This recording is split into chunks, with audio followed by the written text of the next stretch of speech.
Hi everyone, it's Jason, your favorite Asian. Welcome back, cookie lovers, to another book review. And check it out. New pajamas. Do you love it? Can you see it? Can you see it? Can you see it? Can you see it?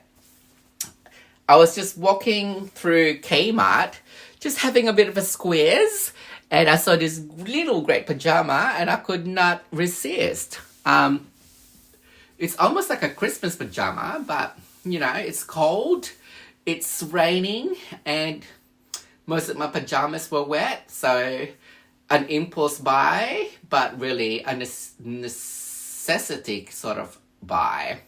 Anyway, we're getting grammared tonight because I have a new book review, and it is The Midnight Library by Matt Haig. Can you see it? Can you see it? Can you see it? Can you see it? First off, great read, amazing read. If you like collecting books, this is worthy to be in your collection. I think it's a recent book, I think. I first saw this a couple of months ago, walking through the airport, and I keep seeing it. I kept meaning to pick it up. But I have so many books at home that I still need to read, so I thought I'd leave it. But then a couple of weeks ago, I saw a passenger reading it on the plane, and I casually just asked her, I said, is it a good book? And she said, yes, it's a great book. It's worthy or worth picking up. So I picked it up. Obviously, I picked it up. I get influenced quite easily. And the next time I saw this, I decided to purchase it. I've never read any of his books, so this is an introductory of Matt Haig to me. And I'm glad I picked it up because I think it inspired me to find out more about him and all the other books that he's actually written. And I'm actually inspired to go and read more of his books. It's this one's obviously a fictional book. It's 288 from what I can recall. I finished reading it maybe a week ago, and I just didn't have it. I haven't had time to sit down in front of the camera. But yeah, so it's 288 pages, narrative pages.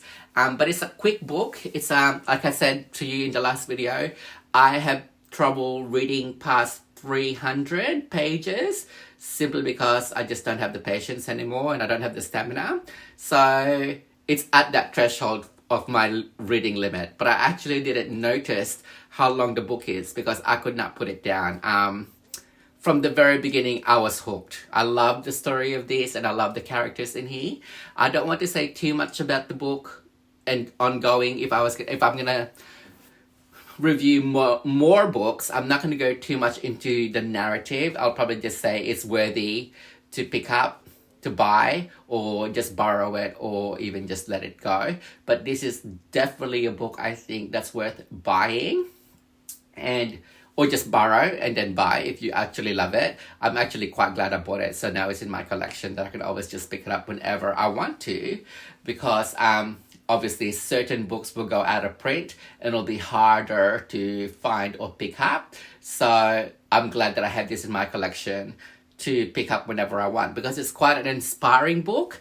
So if you have regrets in your life, or if you're wondering how your life may have turned out if you did something differently, or even pursued a person that you let go, or took a different career, this is the book for you. And I think that's something that this book will resonate to a lot of people, because obviously we all have regrets in your life, whether it's big or little. If you went through life, you probably will have some regrets in your life, and this book explores that. It's about a character called Nora Seed who's going through a tough time in her life, and she obviously has a lot of regrets, and she ends up in the Midnight Library. I won't exactly tell you what the Midnight Library is, because if you pick up this book, I think it'll be a great surprise for you what it actually is.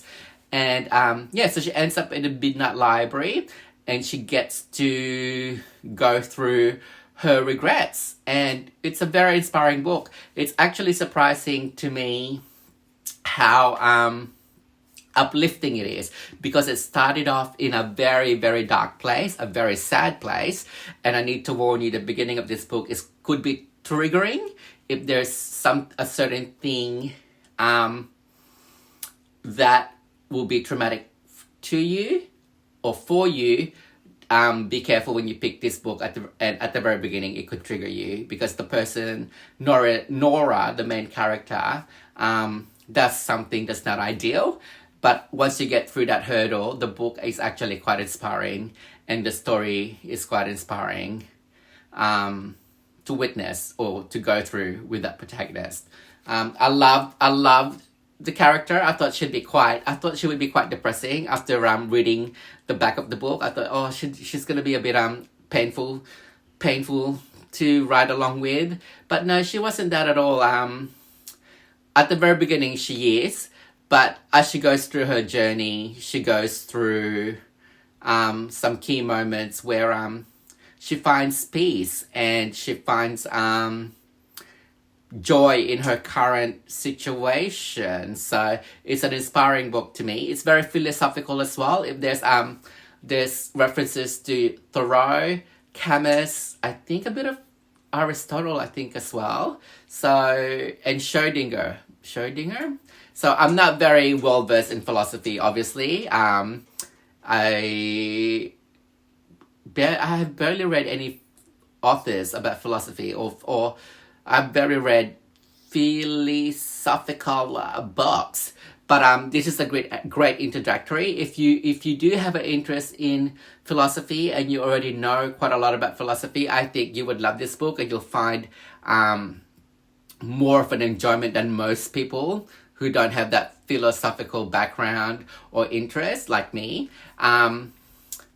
But also, if you do have a passing interest in philosophy, or you've never been into philosophy, this is a good introductory as well. It's actually inspired me to actually look up some of these philosophers and maybe pick up a book or two about them, or read about their philosophy.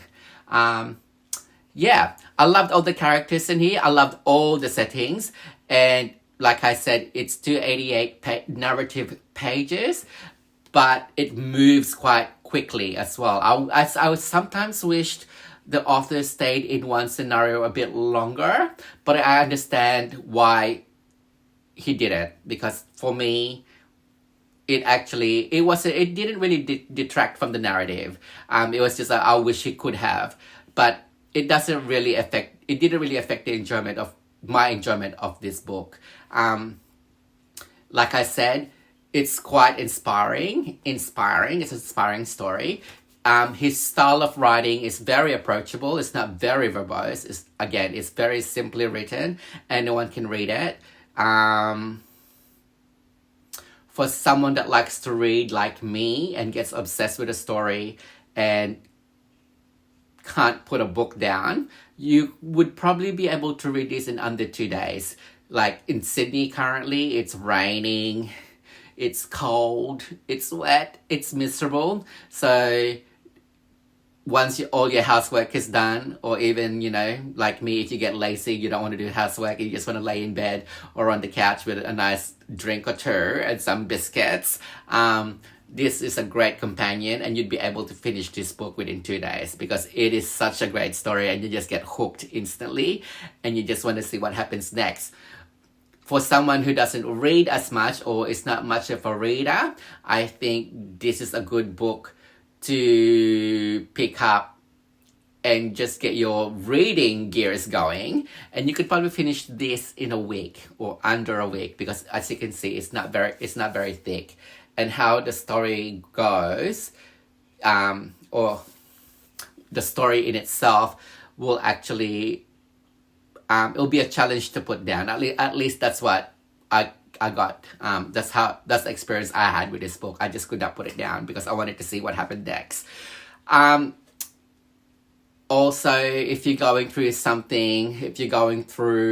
something mentally about your life, like I said, like regrets, or you just can't move past a certain thing that's happened in your past, this will actually, I think, help you, because I think the main message of this book is, what I took away from it is, you're supposed to be where you're meant to be. You know what I mean? At any given time in your life, this is where the universe needs you right now. So if you're umming and ahhing about like, oh shit, my life's gone to shit, or my life's not exactly going where it needs to go or where I want it to go, or all that kind of stuff, I think this book will help you through that mental hurdle, the coulda, shoulda, woulda kind of hurdle. I think this will give you some new perspective in that sense.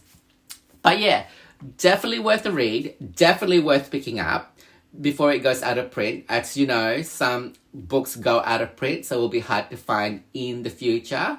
So I'm actually glad I bought it, because then I can just pick it up whenever I want and just read it when I want to. Really, I actually like the fact, just the thought of it being in my collection is such a cool thing.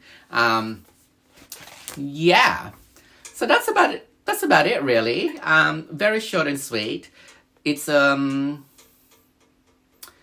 book that I can see being a miniseries or even a movie, and I hope if they do it, they'll do it justice, and don't deviate too much from the story itself, because the story is such a good